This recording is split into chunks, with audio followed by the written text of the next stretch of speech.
The top quarterback in the 2025 cycle, Bryce Underwood, coming off a trip to Colorado and is now headed east to Penn State. The latest in his recruitment. Notre Dame and Ohio State battling in a top 10 matchup on the field and also on the recruiting trail. The prospects to watch this weekend in South Bend. And our newest analyst, Smoke Dixon, joining the show with a scouting report on a hidden gem in the 2024 class. All of that and more on the College Football Recruiting Show.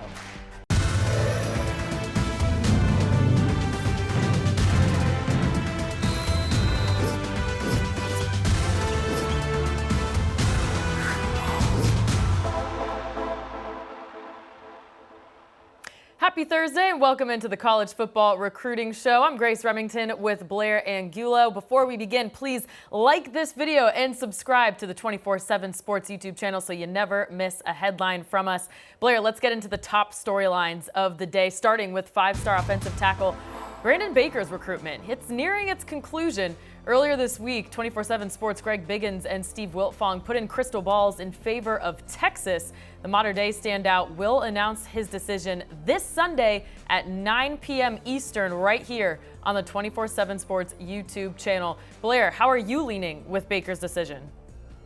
I think I'm leaning Texas as well, Grace. They brought a smile to Brandon Baker's face when we discussed the Longhorns in our feature last week. That's a school right now that has a lot of buzz for the nation's #1 rated offensive tackle. Notre Dame added four-star offensive tackle Gerby Lambert to their 2024 class. The Massachusetts native choosing Marcus Freeman's program over Boston College, Ohio State, and Harvard. Blair, what does Lambert bring to South Bend?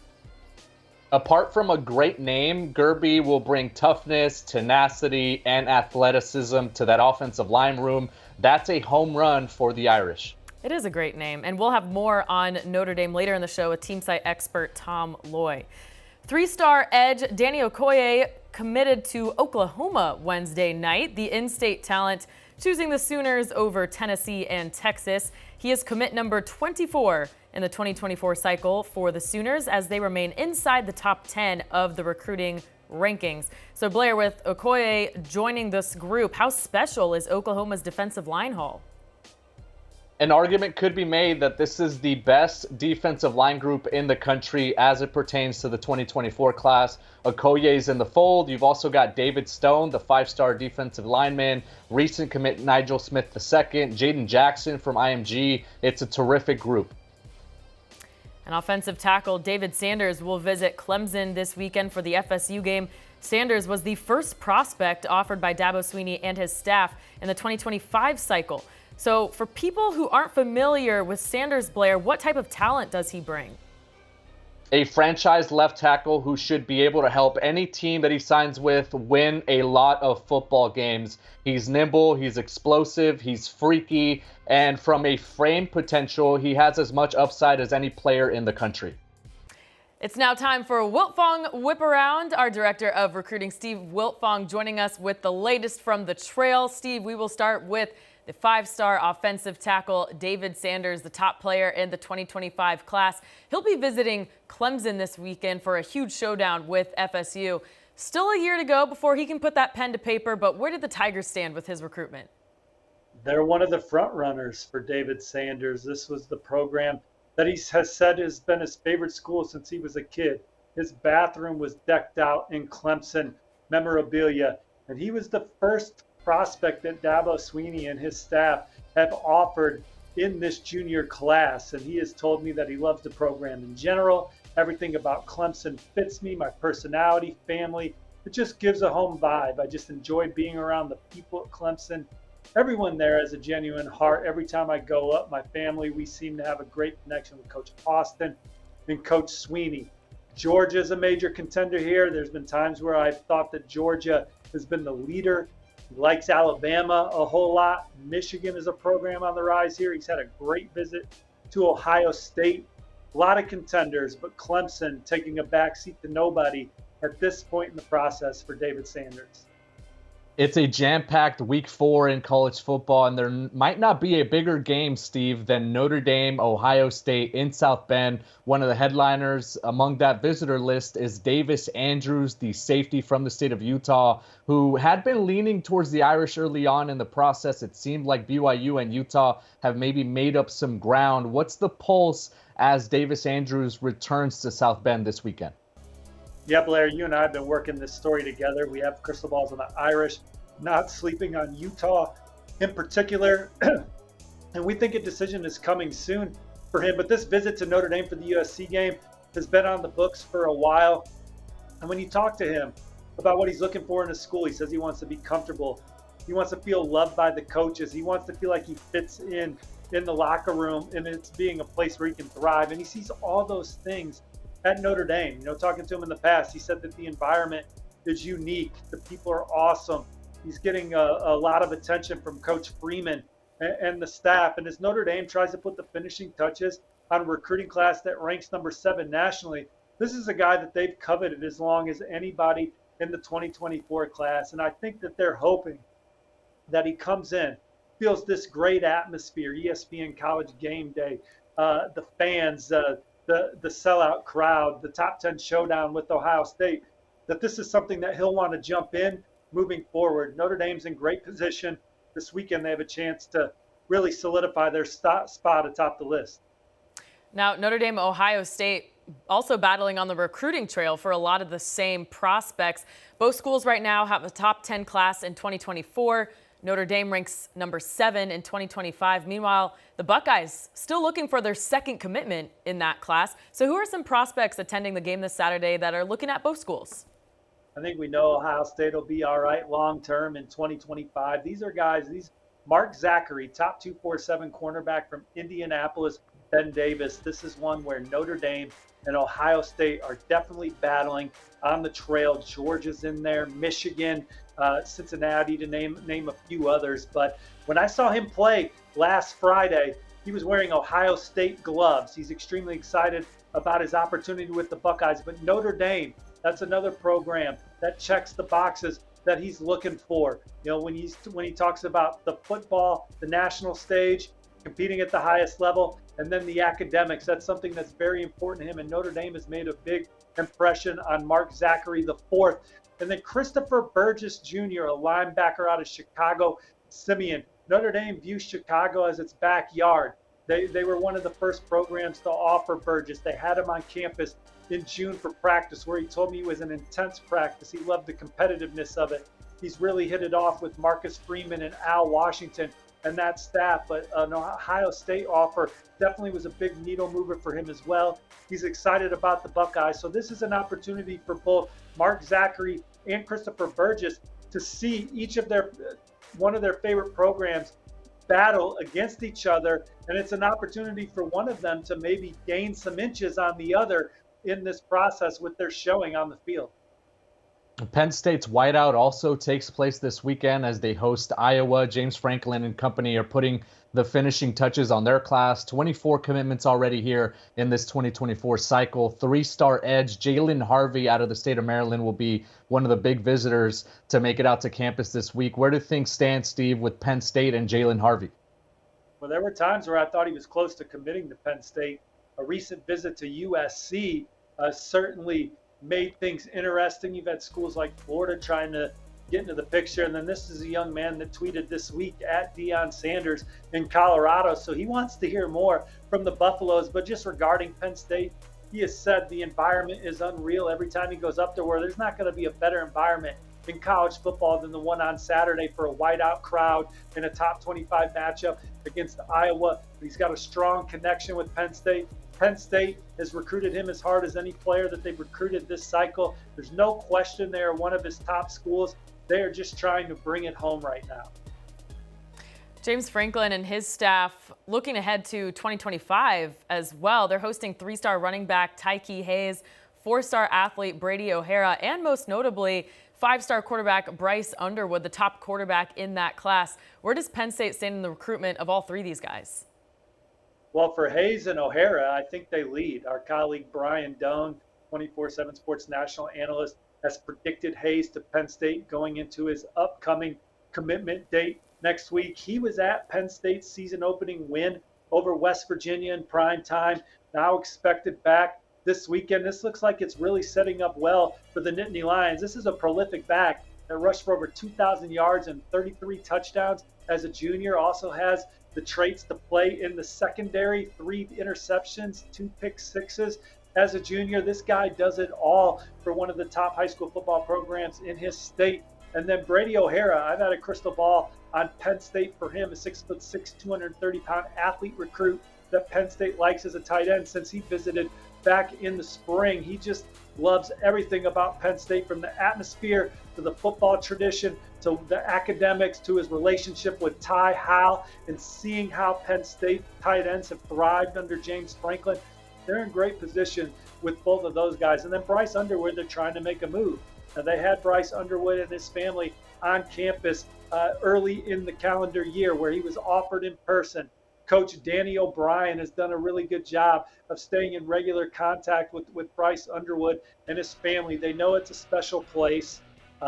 They've been there before. They've seen what Coach Franklin has done there. And this is another opportunity for them to get up there and watch Penn State play and see if the Nittany Lions can't make a move on a few programs that we know are in great position, like LSU. He's going to get back to LSU for the Auburn game.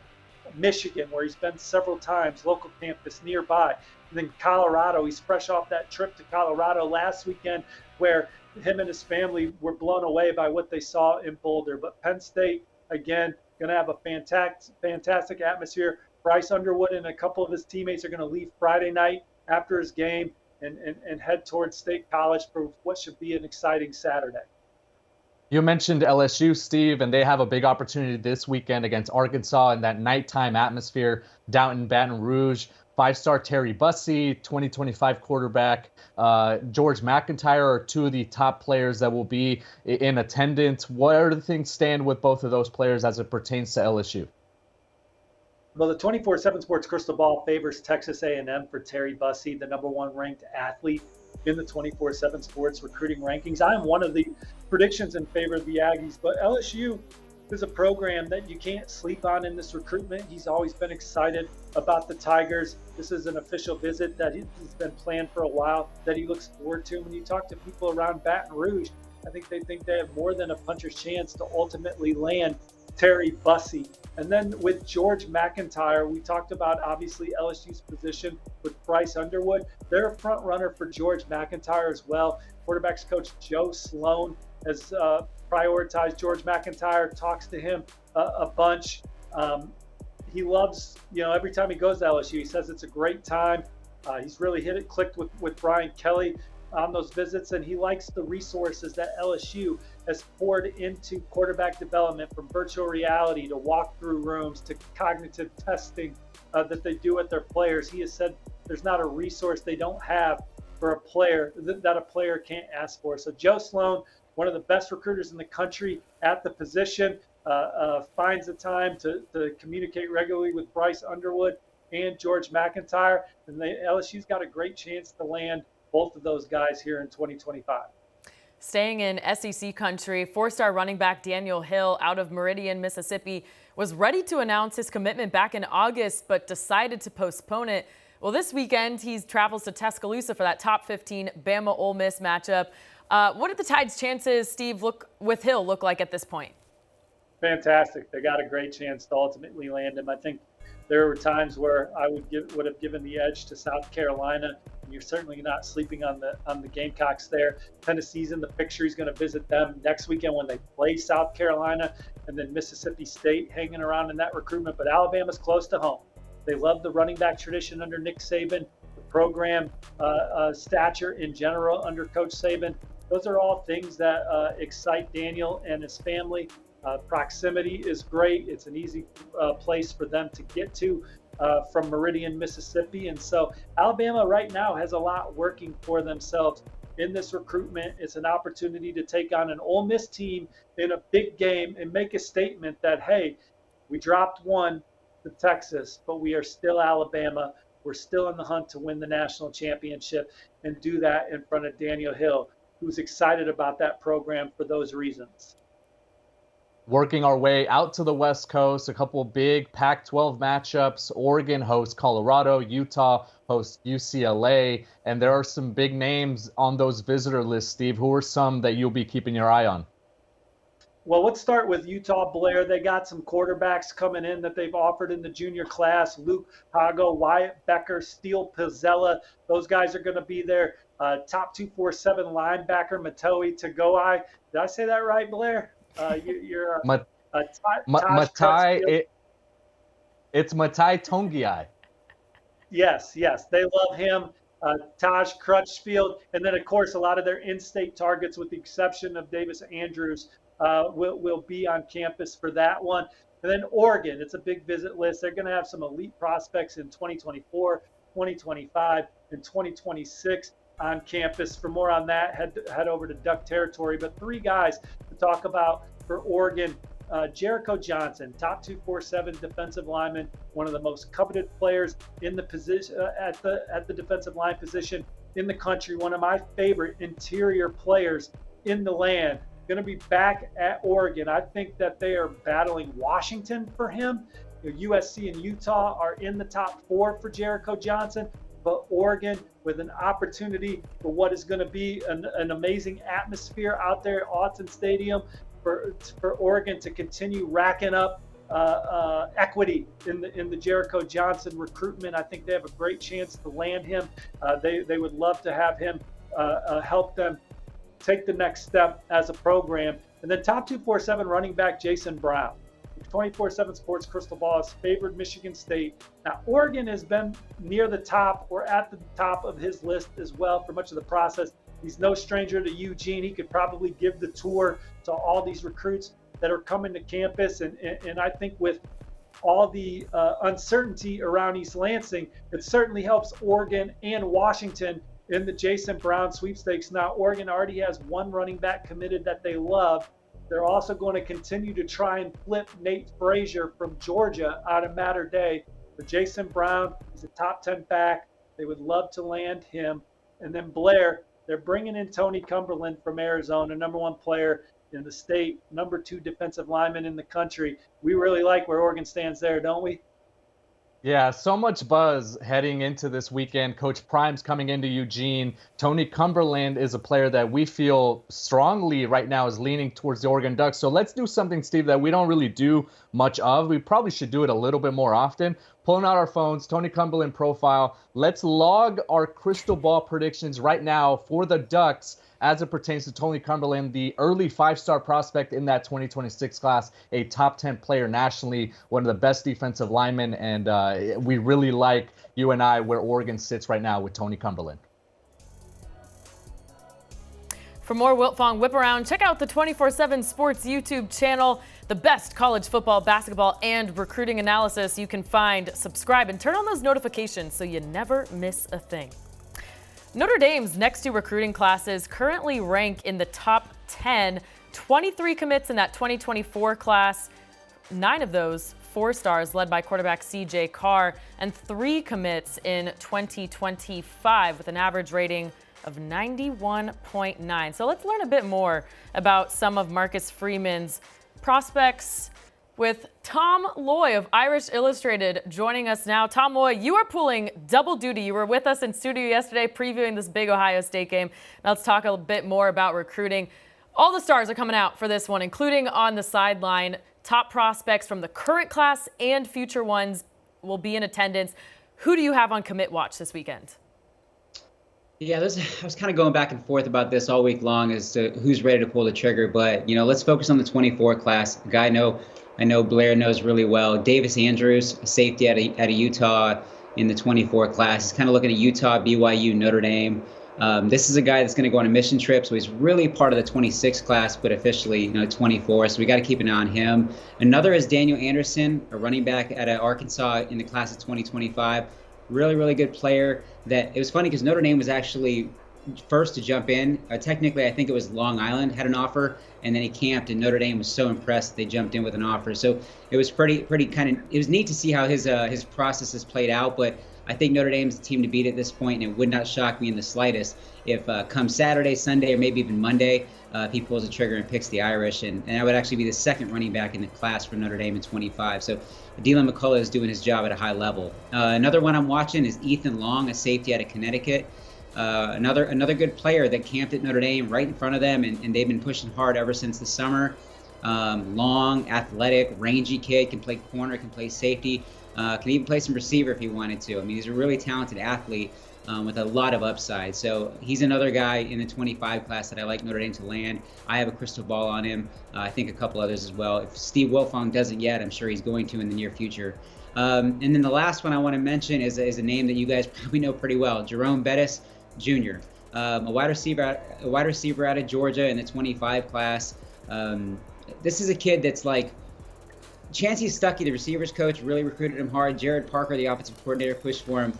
But this was Marcus Freeman's guy from day one. He was making it a point to personally recruit him, and they want to see that Bettis legacy continue in South Bend. So Notre Dame's doing a really good job there, and he's taken so many trips to South Bend.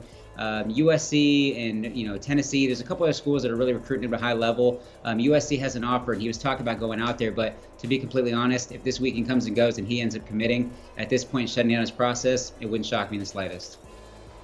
The Irish head into the weekend on a bit of a recruiting heater, Tom. They obviously landed 2025 quarterback Deuce Knight earlier this week. Gerby Lambert, the four-star offensive lineman, joined the fold as well. When you think about Lambert and how he could fit into offensive line coach Joe Rudolph's line room, how do you see him fitting in there? Yeah, I mean, this was the exact final perfect piece that they wanted to add to the class. He's 6'6", 280-ish pounds, at a Catholic Memorial in Massachusetts. Last cycle, they landed Boubacar Traore, a defensive end, edge rusher out of the same high school. And it's funny, their recruitments played out very similar. Not a lot of visits, not a lot of noise, and not a lot of interviews, especially when you're talking about Gerby Lambert. But and then there was a late rush where is Boston College going to land him? Notre Dame looked like the player for a while. I mean, these recruitments played out so similarly, and in the end, they played out the same when they both committed to Notre Dame. So tremendous pickup. He's got verified size. He's a monster. He's got elite wingspan, strong, physical. He's a mauler, but he's got finesse and he's got good footwork. And there's just there's a lot to like about him, but he's far from a finished product. But he's going to fit in really well with that Notre Dame tradition along the offensive line. Everybody calls it O-line U. And talking to sources inside the Goog at Notre Dame, they absolutely believe they landed a future first rounder in Lambert. Well, Blair mentioned Deuce Knight, the 2025 four-star quarterback, committed on Monday, choosing the Irish over Tennessee, Auburn, Ole Miss, among other schools. Tom, how impactful is it to have the quarterback and the face of your class already committed? It's a big deal because I talked to Deuce over the week, yesterday actually, and we went in pretty in depth about his process and how it all played out. And just to tell a quick backstory, is he was talking to director of recruiting Chad Bowden at Notre Dame, and Chad told him, like, hey, if you're not ready, or if you're ready, just flip a coin, see what you want it to land on. And as the coin's in the air, he's saying to himself, like, I want it to land on heads because I want it to be Notre Dame. And that's when he knew, like, he wanted to be at Notre Dame. So it was a pretty cool moment. I wrote a full feature piece up at irishillustrated.com, so I recommend checking it out and seeing exactly what he said about it. But in that same conversation, he was adamant, like, I'm going after Jamie French, the Alabama 5-star commit. I'm going after Talon Taylor, Derek Meadows, Jerome Bettis.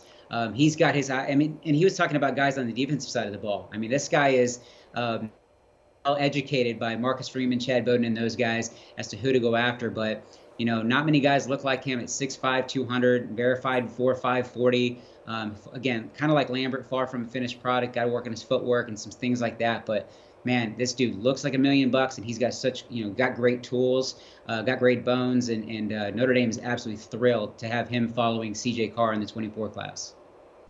always important to have that committed quarterback on campus, on the sideline, recruiting other players before kickoff this Saturday. Obviously will be a huge one. Notre Dame sits in 7th in the composite team recruiting rankings right now. Tom, 23 commitments. A large portion of the uncommitted recruits are going to be visiting this weekend are from the 2025 class. How would you describe the balance that this program has to balance or kind of go through between closing out 2024 and turning the page on 2025?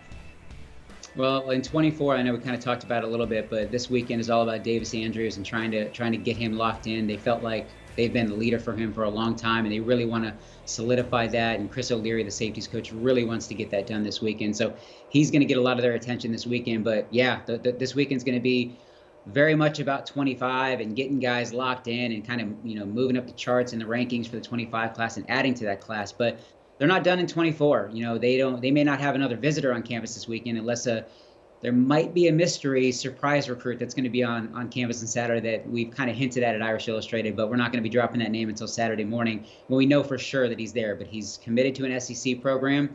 And, as long as he steps on campus, like I expect, I think he's going to be a guy that you need to watch as a potential flip.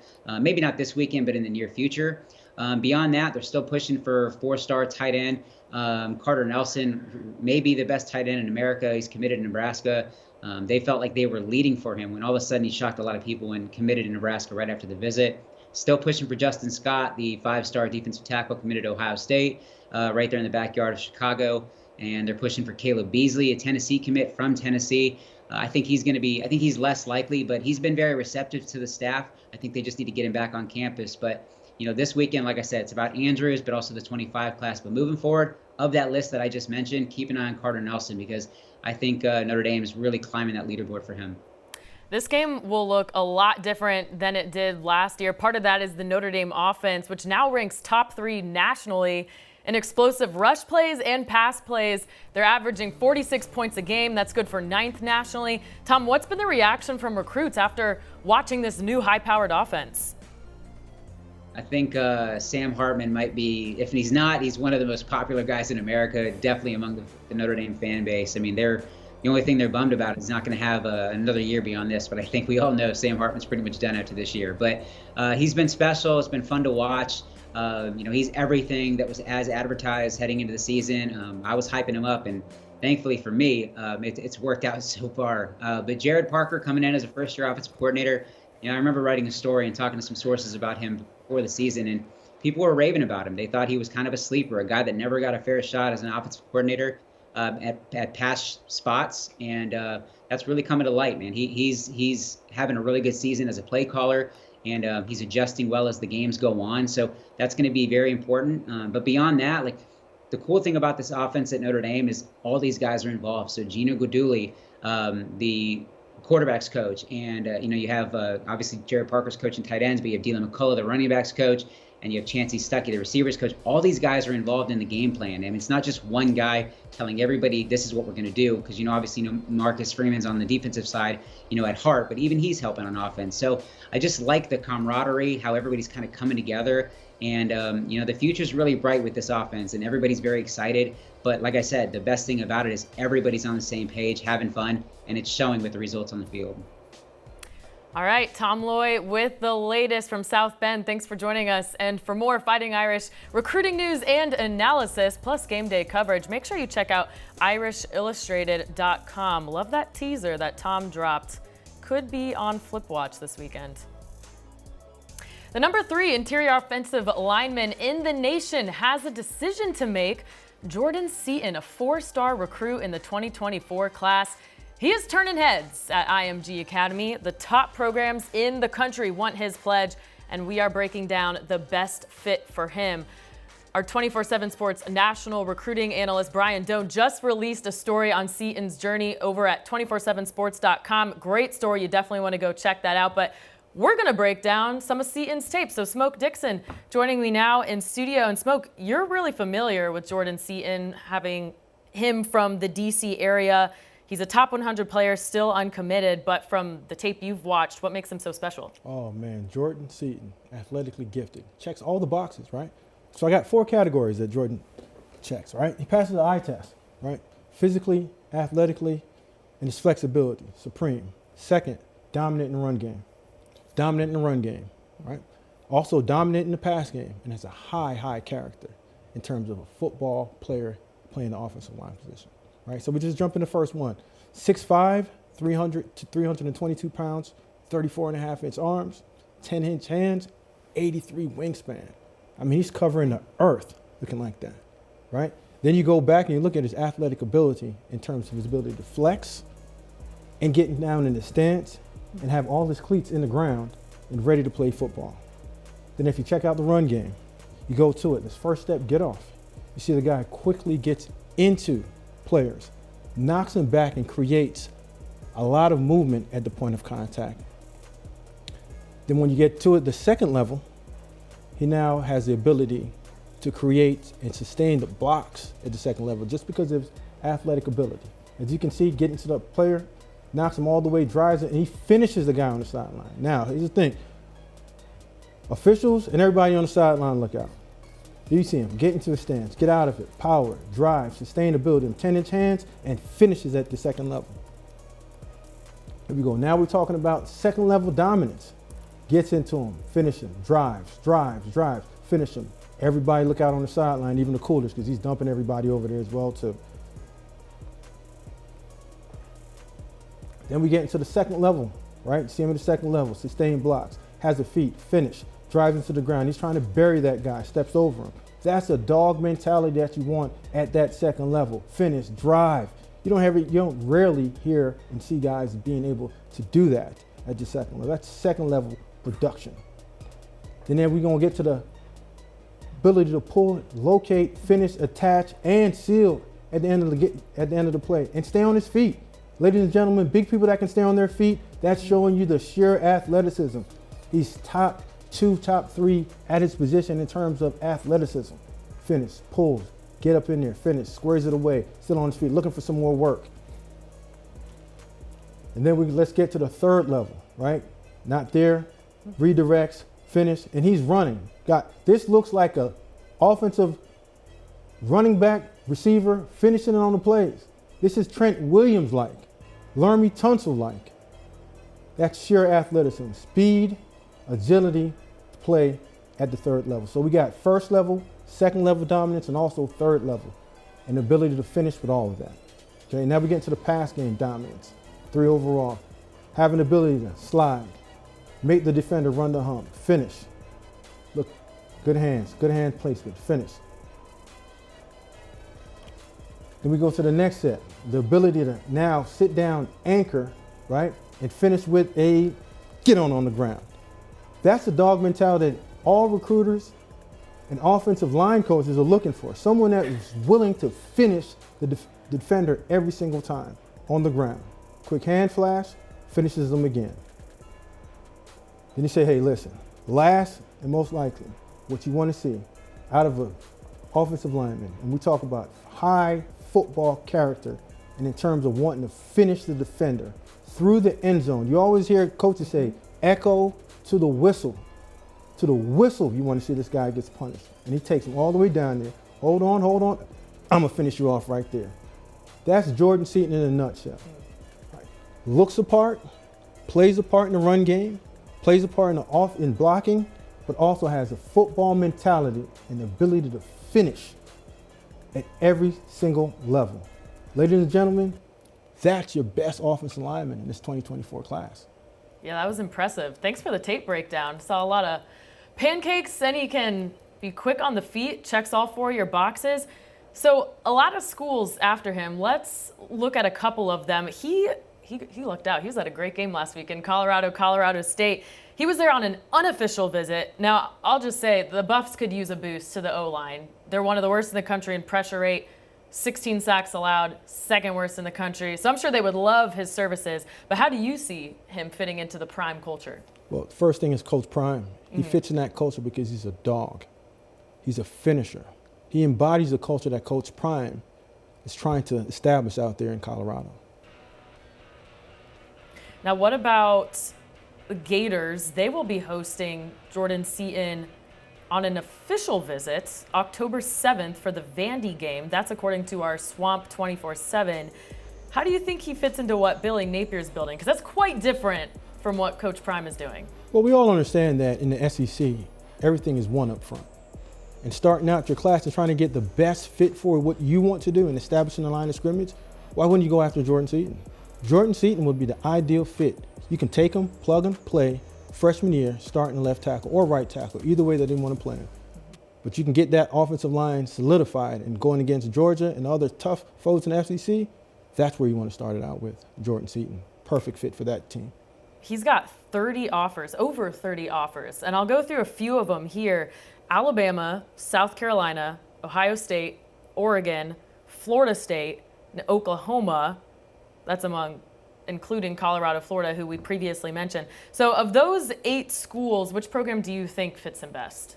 I think Jordan fits anywhere. When you're that good, that athletic, you're a scheme fit in any run game, in zone, gap. If you want to run inside zone, outside zone, he has all the athletic ability to do so. In the gap scheme, you can see him pull, attach at the second level. In the screen game, you can see him win on the third level. So it's not a team in the United States that Jordan Seaton cannot go into, start, and become an automatically day one contributor moving forward. And my comp for Jordan Seaton, looking at him, Laramie Tunsil. Oh, The name should be well known. Starting left tackle for the Houston Texans. Same size, same athletic ability, and they both have that dog inside of them. They want to finish defenders on the ground. Athletic big man, went all around. Well, I think he's got a pretty nice list here. 3 of the top 5 schools in terms of sending offensive lineman talent to the NFL are included here: Bama, Ohio State, Oklahoma. So if history says anything there, it looks like he'll be successful. He'll be perfectly fine. Yeah. All right, Smoke Dixon, thank you so much for the breakdown of Jordan Seaton. And a reminder, you can watch or you can read his story on 247sports.com thanks to our national analyst, Brian Doan.